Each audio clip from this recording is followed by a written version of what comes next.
Hey guys, it's Jill and welcome back to my channel. This video is going to be a reading vlog where I am reading new romance books. Some of these have actually come out a few months ago, but the first one I'm going to be reading is The Night We Met by Jimenez.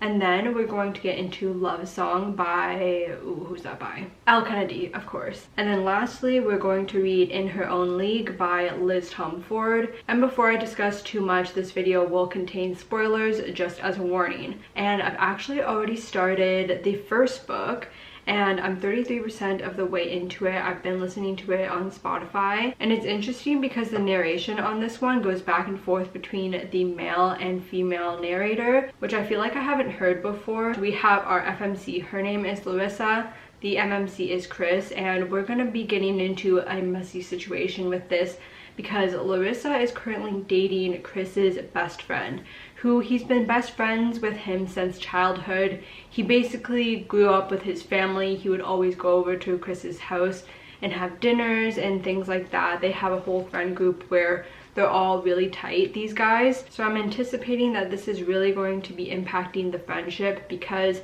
the best friend, his name is Mike, he is very into Larissa.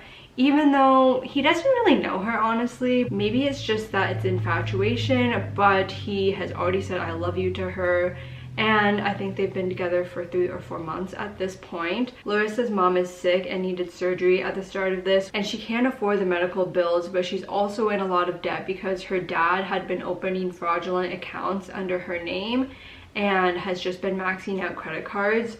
So she is very stressed about money. At the start, Chris is told by Mike to take them to the hospital because Mike got super drunk the night before and wasn't able to take them, which Chris was pretty annoyed about, but despite that, he took them anyway. And from the start, he's just really sweet and caring. They end up finding a stray dog together, which they take in, and they're kind of doing dual parenting at this point right now, which makes them see each other a lot. So I think that Mike thinks it's friendly, but we can definitely tell that Chris is falling for Larissa first, and he's starting to realize that he has feelings. And for example, the 3 of them were supposed to go for a hike, and he was thinking that he was kind of happy actually that Mike was not able to make it. He is in some trouble because it's really obvious that Chris and Larissa are the better match. They have so much to talk about. They're bonding over their dog, they bond over reading similar books. One thing about Chris though is he lacks confidence, and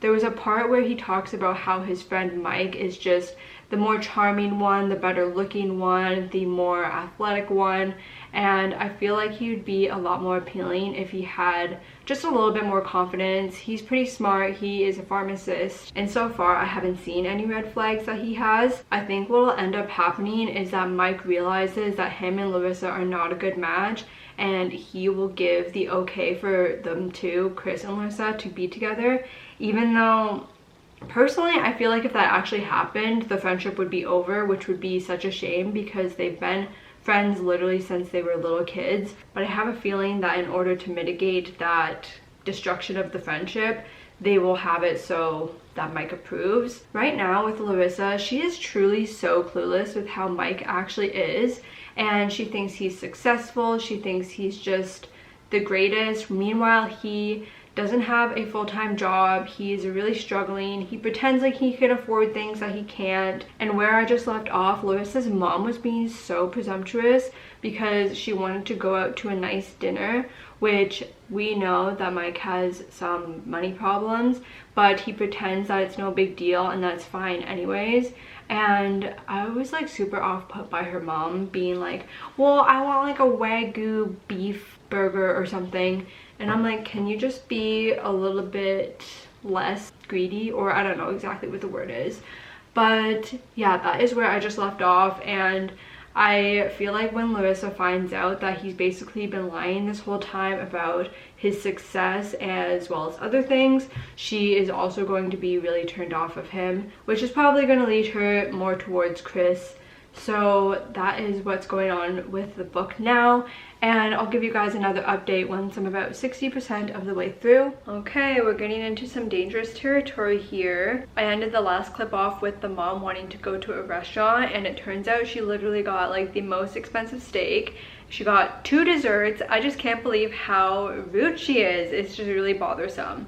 But she hasn't really been in this much since, which is nice. Afterwards though, it was super embarrassing because Mike's card got declined and he had to call Chris to basically borrow his credit card. And yeah, we just know that he is putting on this front that he has so much money, and it's all fake, and it's really annoying that his girlfriend, who is supposed to be someone he really cares about, has no clue. I did have the thought that maybe Chris would drop Mike as a friend because Mike has been not great, but then I thought about it a little bit more, and I feel like Chris is just so caring that he wouldn't just let his childhood friend suffer by himself without any support.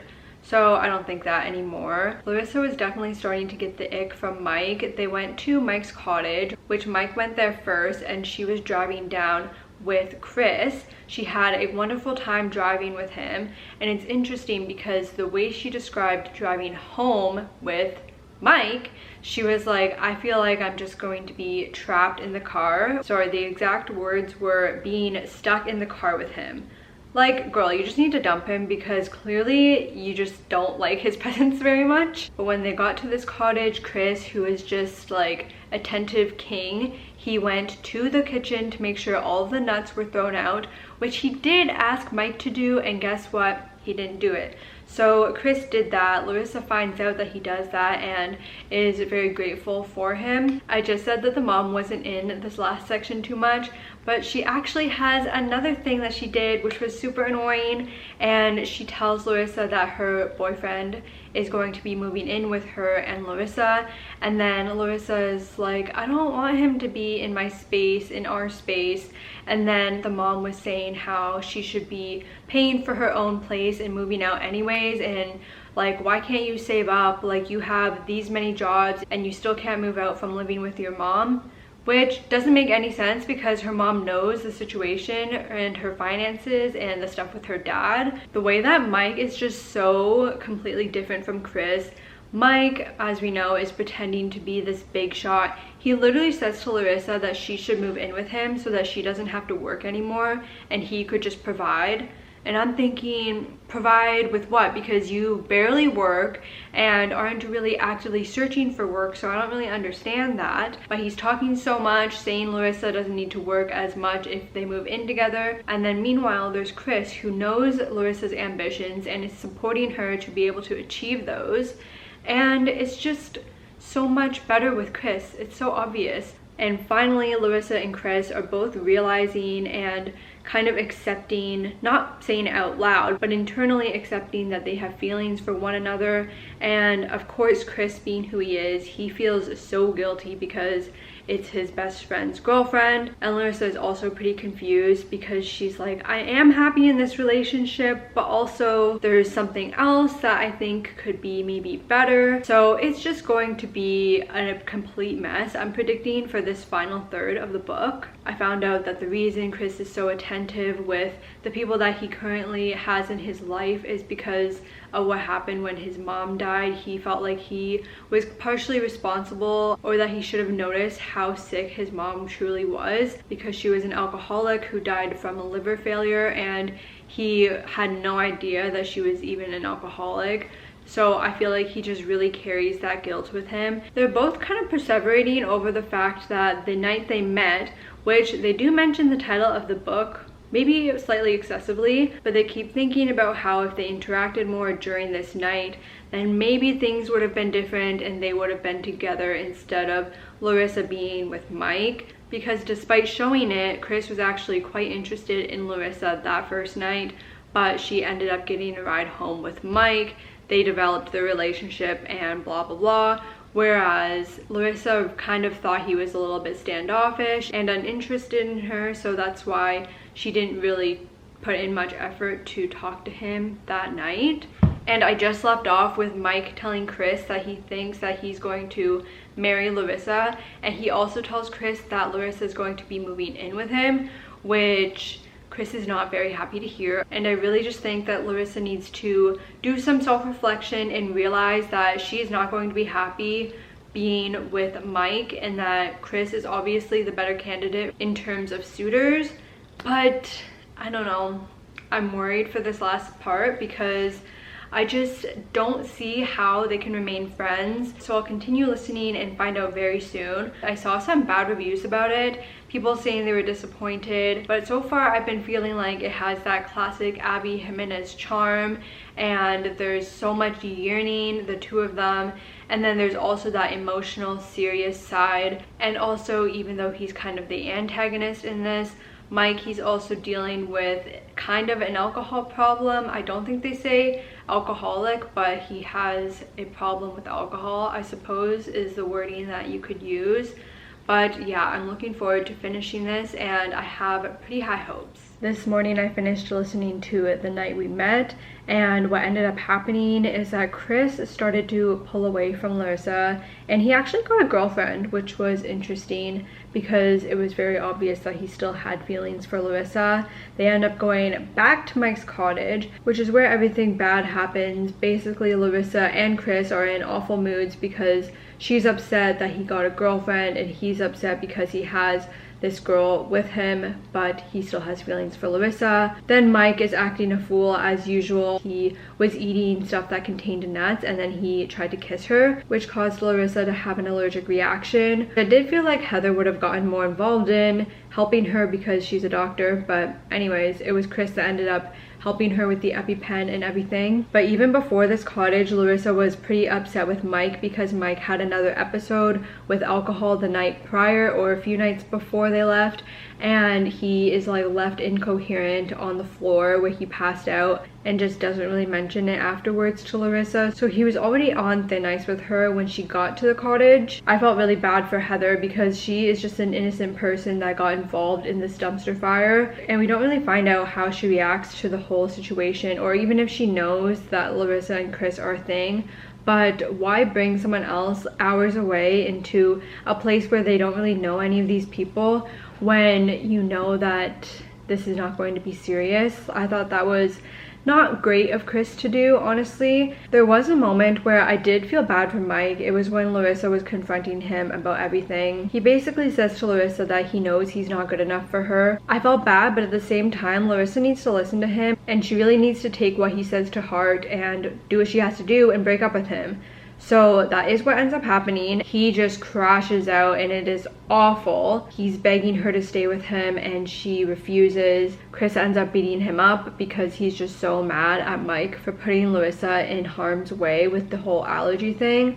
And I'll get to Chris because I feel like I wasn't really into it for this last third. But when they get back to their town, Larissa actually works for Mike's mom at this cafe, which she has been working for a few years. So the mom finds out that Larissa dumped Mike, and as a result, to retaliate, she puts a bunch of new menu items, and lo and behold, all of them contain nuts. So Larissa can't handle any of these products. She can't work in an environment that has a bunch of nuts, so she has no choice but to quit.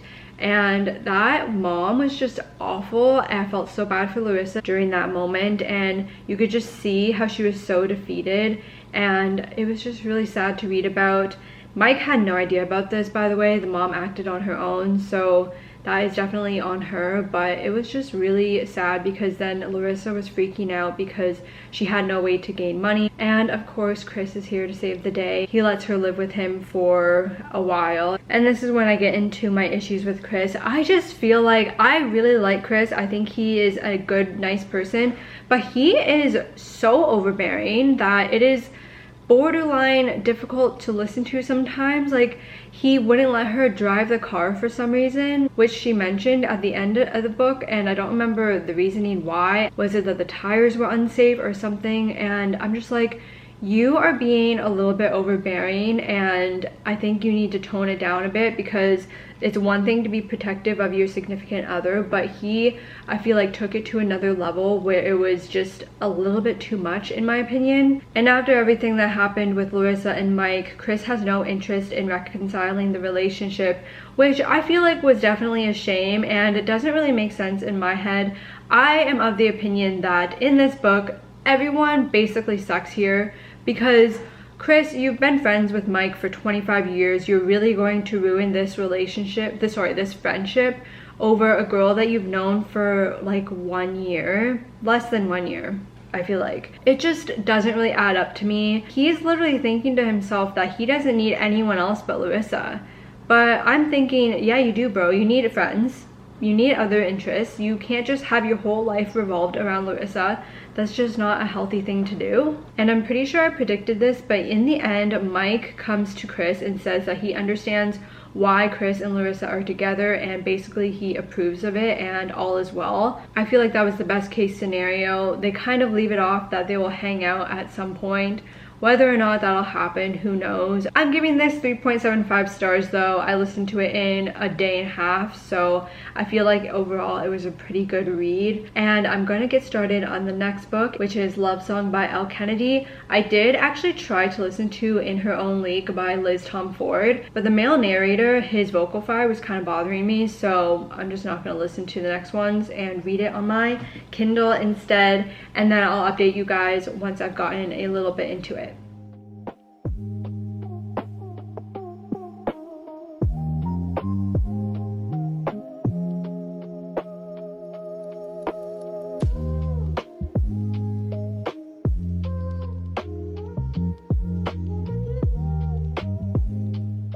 I'm not really sure about this book, guys. So far, I feel like both characters are just way too lustful and I'm just not getting into it. But this story is a spin-off of the Briar universe, and I have read some of the off-campus series books, not all of them, and it's been like 3 years since I last read them. I kind of remember some of the main characters from that series, but not enough to be like, oh yeah, Logan, Logan, whatever, is this person. The only one I really remember is Garrett. First of all, this is quite the long book. It's over 500 pages, which I was not anticipating. Our FMC is Blake, and then the MMC, his name is Wyatt. So I guess when Blake was about 15 years old, which would make Wyatt 20 at the time, she confessed to him when she was intoxicated, saying that she has a crush on him. And in response, he was like, yeah, well, you better get over that, kid. And ever since, she's been mortified about what happened between them during that night, so she kind of just avoids him. Wyatt, I guess, is an aspiring musician, and apparently his mom, who's Hannah, is also a singer-songwriter, which I'm pretty sure I read Hannah's book and I don't really remember that, but anyways, he's trying to make it. He plays guitar. I feel like with this, we're just going to get a lot of that physical attraction, because literally in the prequel, they're already starting to fool around, and it's a little bit shady because at that same time, Blake was seeing a different guy, which it wasn't official, but very soon after that encounter with Wyatt, it did end up being official with the other dude. So then in chapter 1, it turns out that her and this other guy, I don't even remember his name, but they date for like 2 years, almost 3, until one day she finds out that he's been cheating on her for at least the past year, which sucks because she lives with this guy, so she has to go and move out, break up with him. So now she's at her family estate for the summer, and her mom just wants her to relax. She doesn't want her to have a job, so she is there relaxing. And guess who is also going to be there relaxing for the summer? None other than Wyatt. So Wyatt is kind of in a slump in terms of writing his songs, so he's kind of trying to get inspiration, I suppose, and they will be spending a lot of time together, I'm sure, this summer. In the present timeline, she's 20 years old and he is 25. They're kind of trying to set this up as an age gap situation, which I feel like is not a big enough age gap to really raise any eyebrows. One thing I'm kind of getting weirded out about is the fact he keeps calling her kid. Like, please, can we just get another nickname? Something cuter. But going back to what I was saying at the very start, both of their POVs is low-key painful. I just feel like the majority of their thoughts are just about one another's bodies and the things that they're thinking of doing with them. It's kind of like I'm trapped in their mind and I don't like it. It's not really my type of romance so far. I don't really think that is super romantic right from the jump, but I think I'm about 20% of the way through, so I'm gonna push through and see if I can finish it. But I'm on the verge of DNFing, I'm going to be honest, so we will see. Guys, I really tried with this one, but unfortunately I do have to DNF this at 35%. I am just not a fan of this book, and I think I'm just not a fan of Elle Kennedy as a writer, if I'm going to be honest. I think we as readers are supposed to feel bad for our main male character Wyatt because he's just really struggling right now, and he really wants to make it in the music industry, but he doesn't want his mom's help because he doesn't want to be labeled basically as a nepo baby. But I just feel like he should accept the help and be eternally grateful to his mom for it, because whatever he does, even if he's successful on his own, people will probably talk and assume he was successful only because of his mom regardless. I actually wrote twice in my notes here that I felt like the dialogue was a little bit cringe, and he is just giving toxic. He's telling her what to wear. He almost choked this one guy to defend her. I mean, he can defend her, but maybe not get violent, because that is a huge red flag. And Blake randomly meet these podcasters who are trying to figure out if the area has ghosts or something. So I have no clue how that's going to tie into everything, but I do not care. And the other thing is, this book is over 500 pages. It is 540 to be exact, I think. And I just don't want to read more about these two. And I'm going to be moving on to In Her Own League by Liz Tomforde. It's also on KU, and I've heard amazing things about this. I'm really interested to see how it goes. I believe it's about a sports owner who is our FMC, which seems like a really interesting setup. So I'm going to get that started and I'll get back to you guys.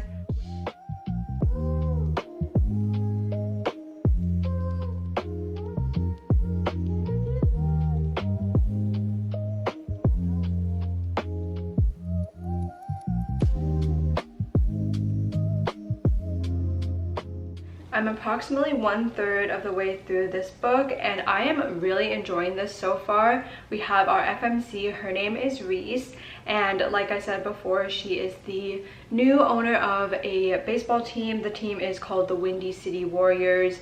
It is based out of Chicago, and she is now the boss of our FMC, or of our MMC, and his name is Emmett. He's been the main coach for a while for this team, and he's kind of a self-declared grump, which he says at the start of this book, but honestly I don't really see it. But anyways, the other guys on the committee of this team, they are not really believing in Reese and her ability to do this job well. Reese took this job from her grandfather, who was the previous owner, and because she's a woman, a lot of people are kind of thinking she's not up to the challenge of successfully managing this team, which of course is super sexist and annoying, and she has to deal with the scrutiny of other owners, and even the fact that the people within her program are not believing her is super frustrating to read about. However, Emmett, he is not necessarily upset that she is a woman doing this job, but he is a little bit upset with some of the moves that she's made thus far,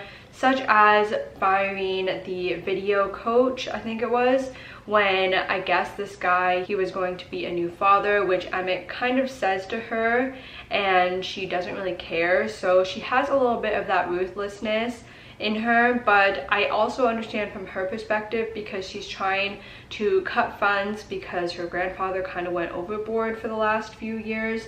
So she's trying to get things a little bit in order, because if she doesn't, people will say, see, like, she wasn't cut out for the job. But then if she is too soft and just like lets things go kind of like whatever, then people would also talk about that too. So she's in a really difficult position where basically everything she does, she is going to get scrutinized for, which is really unfortunate. Another area where the two of them kind of disagree, which I think we're trying to get like an enemies to lovers situation here, but I don't think it's fully enemies. But she does suggest to trade one of their star players, which basically everyone was against this idea. And even though she can do whatever she wants because she's the owner, she decides not to trade this guy, and it is mostly because Emmett didn't want him to be traded. And Emmett kind of actually realizes that Reese was right in saying that the guy that she wants to trade isn't a great fit for the team, because he talks to his soon-to-be son-in-law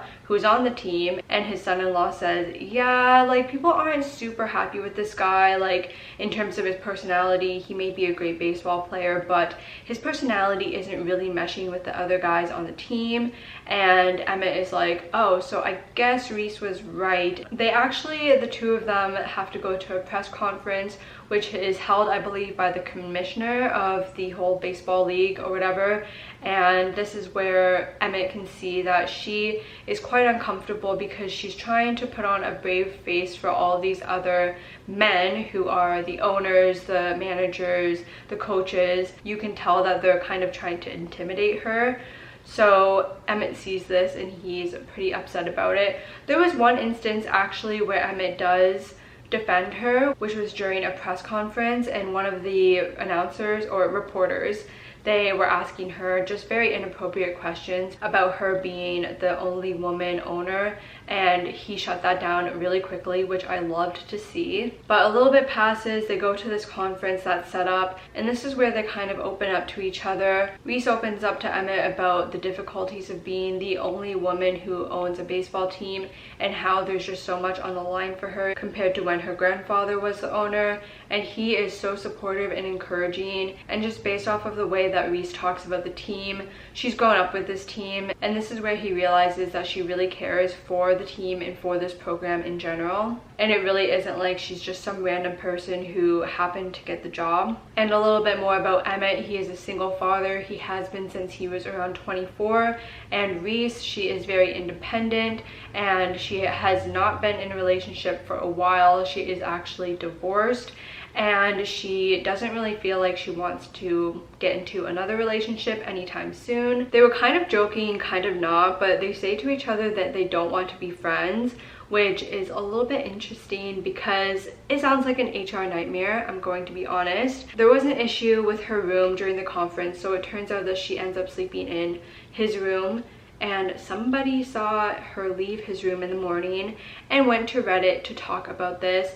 So now there's some rumors going around, and she's freaked out because she's like, of course this would happen. How could I be so reckless? Like, this job is so important to me, and people are going to talk now and say that I am an awful owner and whatever. So because of that, she's kind of trying to put some space between the two of them, which he kind of takes as she's not interested in him, which isn't the case.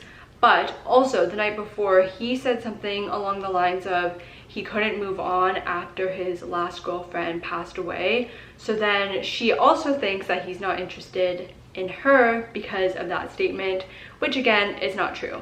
So that is where I left off in the last chapter. I finished there. I have really high hopes for this book, and I can't remember if I said it before, but I've never read a Liz Tomforde book, but so far this one is making a really good first impression on me.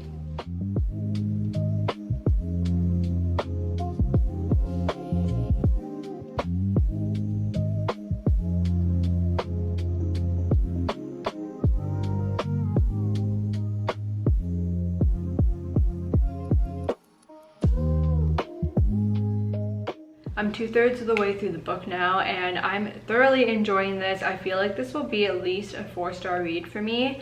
And what's been happening is that Emmett was spiraling a little bit and wondering why Reese was distant. It was for just about a week, I think, so it's kind of funny because that's not really a long time at all. But he was just wondering why she wasn't really like talking to him, and her texts were kind of off. But there's a lot of tension between Reese and Emmett, and I believe it was around the 50% mark when that tension was kind of broken. Emmett overheard the guy that Reese wants to trade say something along the lines of it being embarrassing that he plays for a team that's owned by a woman, and that just enrages Emmett. It enraged me reading it too. So right after he heard that guy say that, he goes straight to Reese and was like, yeah, you should trade this dude. I am going to back you 100%. It turns out that Reese isn't as heartless as Emmett initially thought, and the video coach that she originally let go of in the first part of the book, she actually had a new and better job for him lined up, which she didn't tell Emmett at the time. But when Emmett finds out, he apologizes to her, and she's like, of course, I wouldn't just let him go without something else to fall back on, and something that was actually even better for him and his family because it was closer to him. And I liked the little bit of groveling with that because he recognized that he was kind of rude to her about it at the start. Since Reese is trying to get Emmett off of her mind, she ends up going on a date with this one guy that her grandpa suggests that she dates. I can't remember exactly who this guy is in relation to the team, but he's like one of the executives or something, grandson, I don't remember. But basically they go on a date, there's like no sparks, and they both realize it at the time. And Emmett, he actually picks her up from this date, which I found pretty funny, but they end up going to her place afterwards. And I'm just gonna say, I hope that Mr. Doorman can keep a secret and is not one of those people who are spreading rumors on Reddit, because this door guy lets them into her apartment. I have a bad feeling about that, but we'll see. I believe this is where they had their first kiss, in the elevator. During that time, he says to her, like, please fire me. And I was like, she doesn't do that, obviously. But now they're kind of sneaking around. They hooked up in the gym at the baseball field, and they hooked up again in his office, or her office. They are kind of being a little bit reckless, but I honestly kind of love it. There's definitely that forbidden aspect though, because if they were found out by the press or by other people in general, then things will just go crazy, and I'm really kind of wondering how that will play out exactly. But it is sad because both of them want to be showing each other affection in public, even just something simple like a hug, but they know they can't do that because her job. So for now, they're just keeping the relationship a secret. It turns out that they end up trading the guy that Reese wanted to trade, and they brought up a new guy from the minors who has really good stats in the minors, but he may or may not have choked during his first game. He definitely choked. So as a result, everyone, podcasters, the sports news people, whatever, they're all very critical of Reese, being like, oh, well, she should spend more time focused on her team than she does getting ready in the morning. Just very misogynistic stuff. And even Emmett reads these things and just feels awful for Reese, and he knows how much this team means to her, and he knows that this guy actually has a lot of potential. And because of this, Emmett trains the new guy one-on-one, to help bring more confidence and to eventually prove to everyone that Reese did in fact make the right choice with getting this guy onto the team. But that's where I left off, and I'm really excited to finish this book. I just finished In Her Own League, and this was such a good book. I'm giving it 4 stars. So Reese actually ends up confronting Emmett and asking what he meant when he said, it was a while ago, that he can't move on from his ex, and he explains to her that he meant like he physically couldn't at the time because he was so busy with his daughter and being a single parent and everything. But once his daughter grew up and he was a little bit older, he kind of figured that it was a little bit too late for him to find his life partner, until of course he met Reese. So everything is sunshine and rainbows until this one guy from the advisory board, he threatens Reese and says that he hired someone to take pictures of Reese and Emmett together, and if Reese doesn't step down as the president, then he will release them to the press, which would make Reese look awful. Reese and Emmett were both willing to step down from their respective positions in order to save the other, but it turns out that neither of them had to do that because Reese was doing some things in the background, and she ended up making a different person Emmett's immediate supervisor, so there was a little bit less of a conflict of interest there. And Emmett, going into this meeting, he was like, I am going to quit. He says to his son-in-law and the other guy that he was going to quit. It was going to be his last game, but it turned out that that didn't have to be the case, and he continues to be the coach, and Reese continues to be the president. And in addition to that, she fires Scott and says to the other 3 people that were kind of being rude to her this whole entire season that they're also fired. So that was perfect to read.